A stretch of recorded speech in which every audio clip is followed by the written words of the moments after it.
Today, we're talking about surgical procedures of the eye, specifically what happens when the eye itself has to be surgically altered or removed, and what our role as nurses looks like in that process. This is one of those topics that sounds scary on the surface, but once you understand the anatomy and the why behind each procedure, it becomes very logical. So let's get our vocabulary straight right from the start, because these three terms get mixed up all the time on exams and in clinical settings: evisceration, enucleation, exenteration. Think of it as a spectrum of how much tissue is removed. Evisceration. You're scooping out the inside contents but leaving the scleral shell. Picture a hard-boiled egg where you remove the inside but keep the shell. Enucleation. The whole eyeball comes out, but the muscles and surrounding orbit stay. Exenteration. Everything goes: globe, eyelids, surrounding soft tissue, sometimes even orbital bone. That's the most radical. Every surgical intervention in the orbit is trying to accomplish at least one of three things. First, preserve vision. If we can save it, we save it. Common reasons to go in: foreign body lodged in the orbit, or a tumor that's threatening the optic nerve. Second, maintain anatomical alignment. This is where we see orbital fractures. When those orbital bones shift, the eye can literally sink or shift position, causing diplopia and disfigurement. We realign the bones to restore normal structure. Third, optimize cosmetic appearance, which might sound less urgent, but don't underestimate how profoundly appearance affects a patient's psychological recovery. These three goals guide every decision the surgical team makes. Now here's why orbital surgery carries unique risk. The orbit is an incredibly tight, crowded space with zero room for error. Look at what's packed in there. The optic nerve runs right through the middle. Any direct trauma or post-op swelling that compresses it can cause permanent blindness. That's not reversible. Intraorbital hemorrhage is the other big one. The vasculature is dense, and a bleed in that confined space builds pressure fast. And then, motility. The 6 extraocular muscles have to be navigated carefully. Damage one, and your patient wakes up with double vision or a deviated eye. So when you're monitoring your post-op orbital patient, you're watching for vision changes, increasing pain, proptosis. Any of those can signal a hemorrhage or nerve compression that needs immediate intervention. This is your post-op checklist for orbital patients. Know it cold. IV antibiotics go up to prevent intraorbital infection. IV corticosteroids are critical. And I want to emphasize that word critical on the slide because controlling optic nerve swelling is time-sensitive. If that nerve stays compressed, vision loss can be permanent. Topical antibiotics and ointments go on as prescribed. Head of bed stays at 30 to 45 degrees. We're fighting gravity to reduce edema. Cold compresses for the first 24 to 48 hours, consistently. And discharge education is where nurses make or break recovery outcomes. The patient needs to understand their oral antibiotics, their eye drop schedule, and to keep using cold compresses at home. Don't just hand them the paper. Make sure they can actually repeat it back to you. Now let's map the spectrum clearly. Evisceration is on the conservative end. We remove what's inside, but we're leaving the sclera and muscles intact. The benefit here is that it yields the best cosmetic result and the best prosthetic motility because those extraocular muscles are preserved. Move to enucleation. The entire eyeball comes out. This is the most common globe removal procedure. The orbit itself is preserved. Then exenteration at the far end, complete removal of all orbital contents. This is radical surgery, typically reserved for life-threatening malignancy. The bottom of the slide summarizes the clinical decision logic perfectly. When trauma, intractable pain, or malignancy can't be managed by preservation, the surgical goal shifts from saving tissue to precise controlled removal. This comparison matrix is the kind of table that will absolutely show up on your exam. So let's walk through it. Evisceration, corneal or scleral incision, removes intraocular contents only, preserves sclera and extraocular muscles. Best cosmetic outcome with a prosthesis. Enucleation, the whole globe comes out, an orbital implant goes in, conjunctiva is closed over it. Muscles are preserved and can attach to the implant for some movement.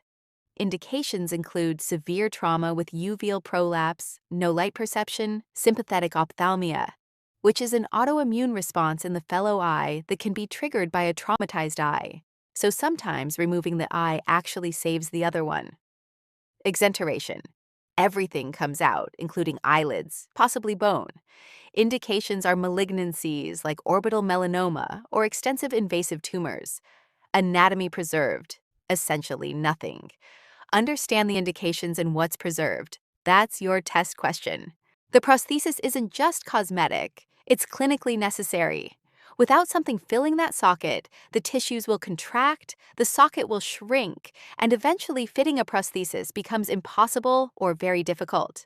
There are two main types. The anophthalmic prosthesis, used after enucleation or evisceration where the globe is completely absent. It fills the entire socket space. The scleral shell, used when the globe is still present but non-functioning or disfigured. Think of it like a colored contact lens that fits over a damaged but intact eye. Both types require the same careful handling and hygiene, which we'll cover in a few slides. This timeline is something your patient will ask you about repeatedly, so internalize it. Phase 1, immediate post-op. A temporary conformer goes in right away. It looks like a clear plastic shell. Its job is purely structural. Hold the socket open while everything heals. Phase 2, the healing window. 6 to 8 weeks. Swelling has to come down, incisions have to close, inflammation has to resolve. Your patient may be anxious during this phase because the conformer doesn't look like an eye. Reassure them this is temporary. Phase 3, final fitting. The permanent prosthesis is custom fitted by an ocularist, not an ophthalmologist, not an optometrist, specifically an ocularist. That specialist takes measurements, creates a prosthesis matched to the patient's remaining eye in color, size, and iris pattern. Realistic expectation setting about this timeline is a core nursing responsibility, especially preoperatively. Pre-op nursing for these patients is not just physical prep. It's heavily psychological. On the clinical side, the patient needs to understand what's being removed, what an implant does, what a conformer is, and when they'll get a permanent prosthesis. Confusion about the timeline is one of the biggest sources of post-op distress. Arrange an ocularist consultation before surgery, if at all possible, so the patient knows what to expect cosmetically. On the psychological side, losing an eye is a profound body image change. Even when a patient intellectually knows it's necessary, emotionally it's a loss. Initiate that social work or counseling referral early. Don't wait until they're already spiraling post-op. And notice the critical alert on the slide. When this is unplanned, traumatic globe loss from a car accident, a workplace injury, the psychological impact is exponentially greater. Those patients need immediate emotional support alongside the physical care. 3 post-op priorities for your globe removal patients. First, wound care. Large pressure dressing stays on for about a week. It's controlling edema in that closed space. Antibiotic ointment directly to the socket 3 times daily. Second, conformer management.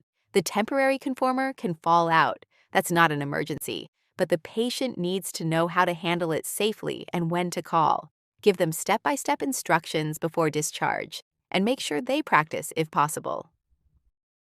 Third, and this is the safety issue I want you to flag in your brain, depth perception loss. Monocular vision means no stereoscopic depth perception. Your patient cannot accurately judge distance anymore. That means fall precautions go up immediately, and environmental safety education starts day 1. Steps, curbs, reaching for objects, all of this is now a hazard. Don't wait until they trip. Long-term prosthetic care is something you'll be teaching patients before discharge. Teach all 4 steps. Step 1, hand washing. Thorough every single time before touching the prosthesis. Step 2, irrigation. Sterile saline, contact lens solution, or artificial tears regularly to rinse discharge and keep the socket healthy.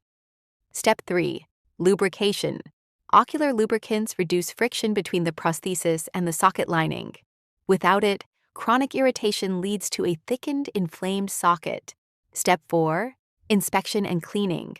Remove the prosthesis when it's uncomfortable or there's excess discharge.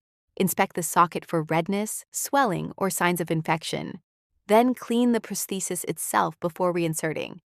This becomes routine for most patients, but early on they're nervous. Normalize it. Tell them it becomes as automatic as taking out contacts.